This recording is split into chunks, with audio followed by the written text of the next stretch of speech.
Are Bitcoiners really starting to buy XRP? We also have some updates. Wall Street stamp of approval for XRP. We also have a new clip here with Jake Claver talking with the CEO of Upbit, I think, about the Korean market. So we're going to get into all of this and so much more in this video. I got a lot of updates on Bitwise too and how that's going. It just launched today. Let's just jump in. Thanks for being here. I'm Crypto Sensei. Let's go. So I think the dark days are behind us. What's interesting to me is I'm actually seeing Bitcoiners say the word XRP. Okay.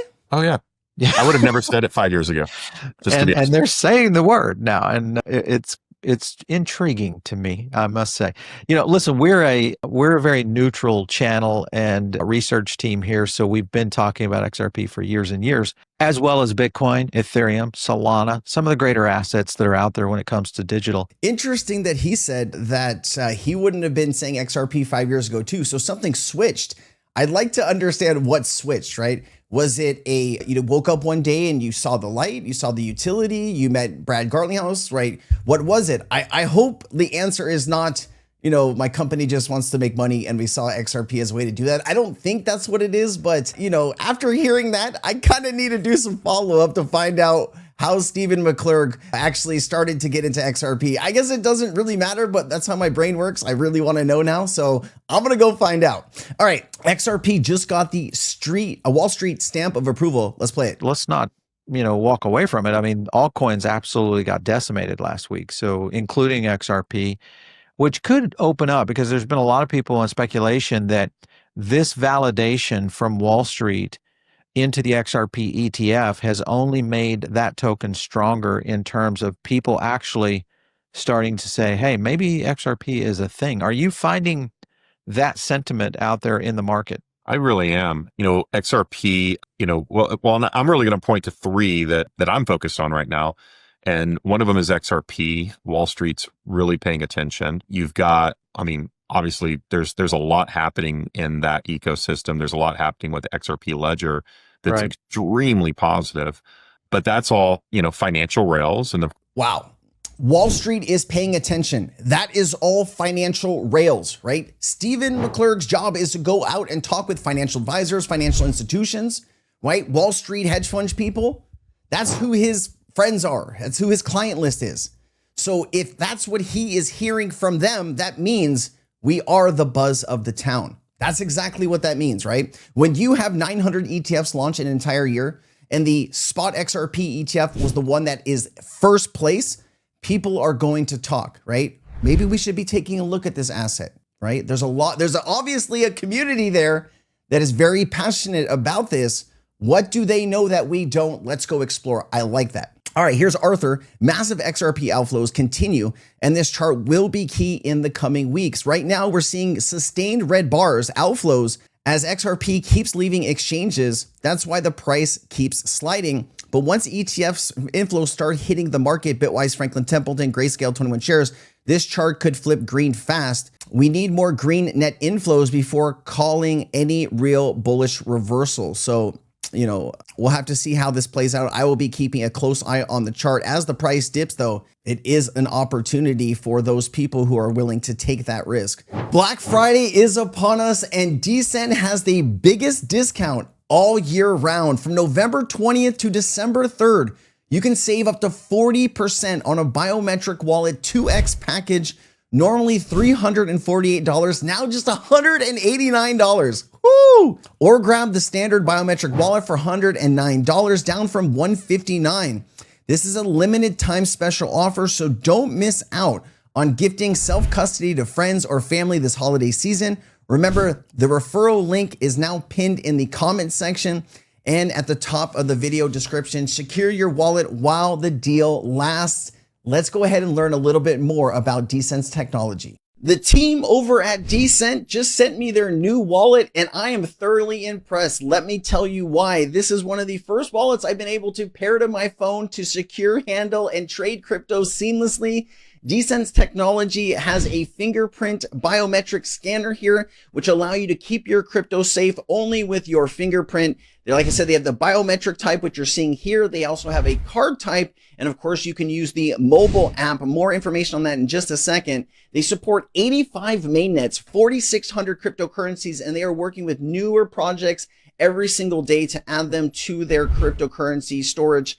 You also have some of the best customer reviews. I know when we talk about cold storage wallets in live streams, people always say Decent is one of their favorite wallets. Yes, it supports the XRP ledger and XRP token. And like I said, you can use the mobile app to trade, swap, secure your crypto and digital assets really easily on your phone. Decent's DApps gives you information under the Insight tab on all your favorite cryptocurrencies, either CoinGecko or CoinMarketCap.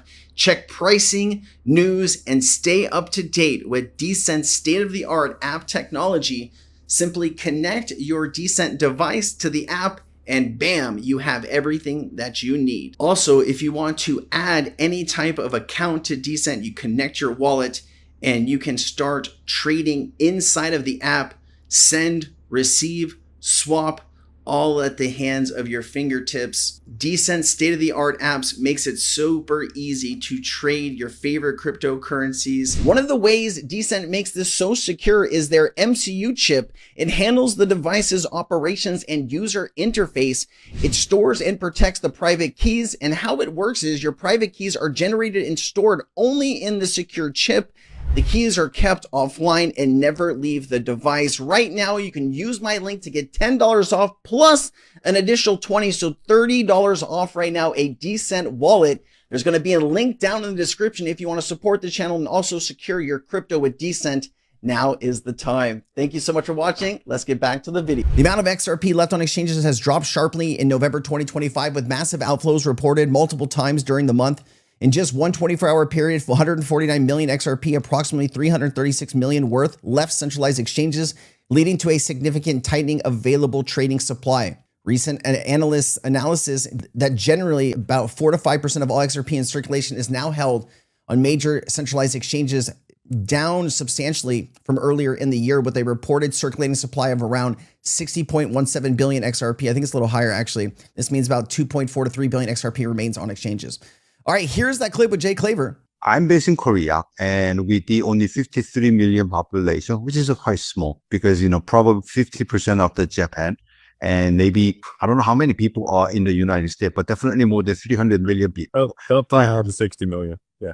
360. Okay. So now this Korea, when it comes with the Ripple, that Korea is taking approximately 20 something percent of the worldwide trading volume for the XRP with only 7 billion users. And this is a quite amazing that, how this small population or users are trading this Ripple on the single exchange. Because, for the number one single, sort of the central exchange as an update, they're taking, their market share is approximately 50%.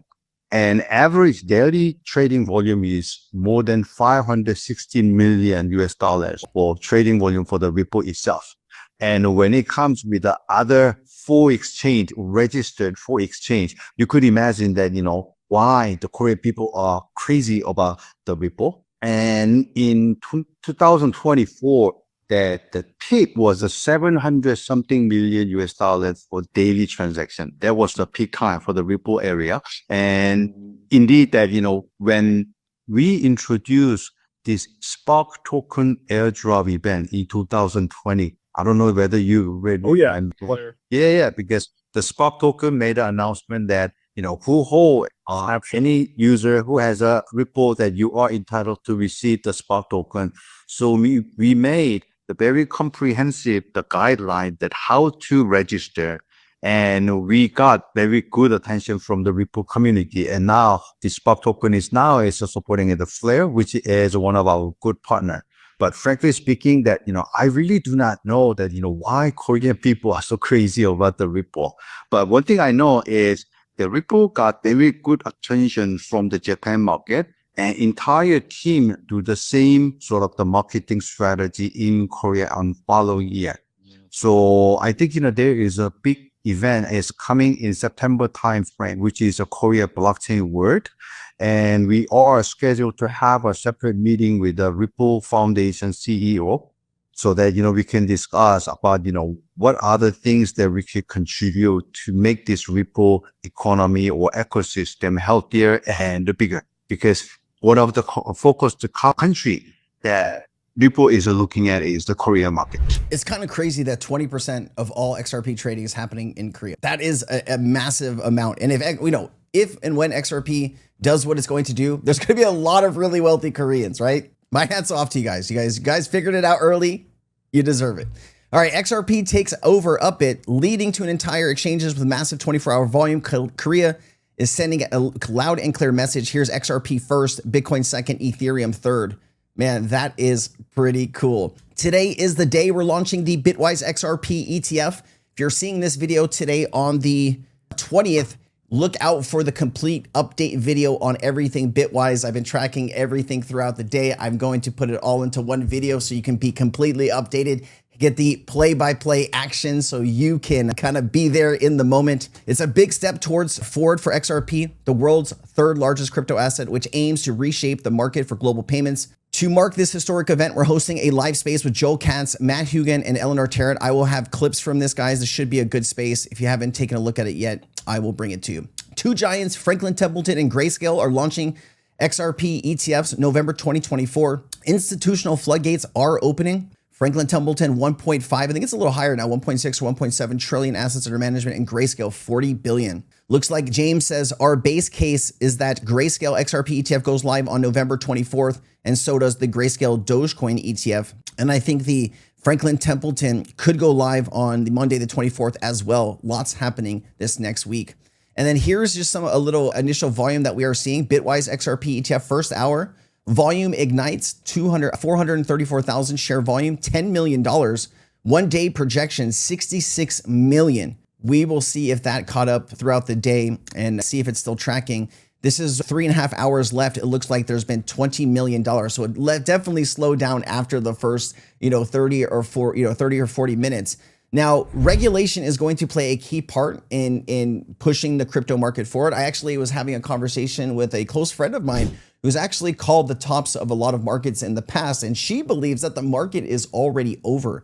And I was talking to her, and I was like, so you don't think that market structure, ISO migration, rules and regulation updates, Wall Street coming in, ETFs. I was saying, you don't think any of this stuff is going to affect the market? And she says no. She thinks that the market is going to be dead until next year in October.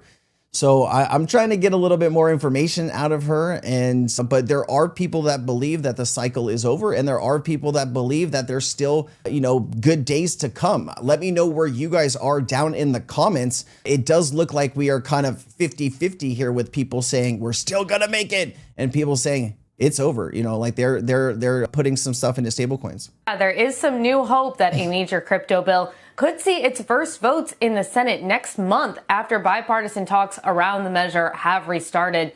Coinbase CEO Brian Armstrong was up on the Hill yesterday meeting with senators about the legislation. It's a top priority for the crypto industry, would define when crypto would be a commodity versus a security. And Armstrong told me that while some issues do remain, he is seeing progress. Market structure legislation for crypto has made really good progress. I think we're 90% of the way there. The Senate Banking Committee is also working on their next draft, which we're told is going to get to a markup in December. So seems like good progress from the meetings that I've had today. Movement on the bill stalled the other month over a leaked proposal from Democrats that would have expanded regulations of DeFi. Now, Armstrong said that many Democrats he has spoken with have now disavowed that draft. Thank so goodness. there are discussions of finding maybe some sort of middle ground, potentially something that would allow DeFi participants to voluntarily verify a customer's identity. In certain markets, people want to know who their counterparty is. Maybe they only want to trade with other accredited investors or institutions in the United States, for instance. And so I could imagine there being use cases that some market participants want to engage in that. But I actually think the decentralized permissionless, open to the whole world is kind of more exciting and more higher potential impact. And so I want to make sure that that core piece gets preserved. Discussions are still ongoing, but timing to pass the bill is now down to the wire because even if these Senate committees vote next month, the entire Senate and the House are going to need to vote as well before those midterm races get underway next year. Frank? So, I would love to see regulation passed here in the next month or two. I don't think you let this go well into 2026. The further you get towards midterms, the more unsure this is going to be. We do need to have bipartisan support here on this bill, getting it across the finish line, Trump signing it into law, and then the SEC and the CFTC get to work on the rulemaking. We need to have this done as cleanly, efficiently, and strategically as possible. This was a big promise from the Trump administration. I do think they want to live up to that promise. So I'm really excited to see this get over the line and see what kind of positives it will have on the market in general. We eventually we're going to get out of these 4-year cycles that a lot of people, keep saying that we are in. I'd imagine that if a market is going from 3 or 4 trillion to 100 trillion over the next 10 years, you're not going to have these like 4-year, 3 years off and then 2 years on or whatever, 2 years off, 2 years on. You're going to have to start, really getting this volume and value into the market and tokenization and stable coins and all of these things. And, how quickly does that happen? That's really what I'm going to be looking for. All right, guys, I'll leave that with you. I hope you're having a great day. Thank you for watching. If you got any value, you can like the video, share the video. You can leave a comment down below. I'll see you next time. I'm Crypto Sensei. Aloha.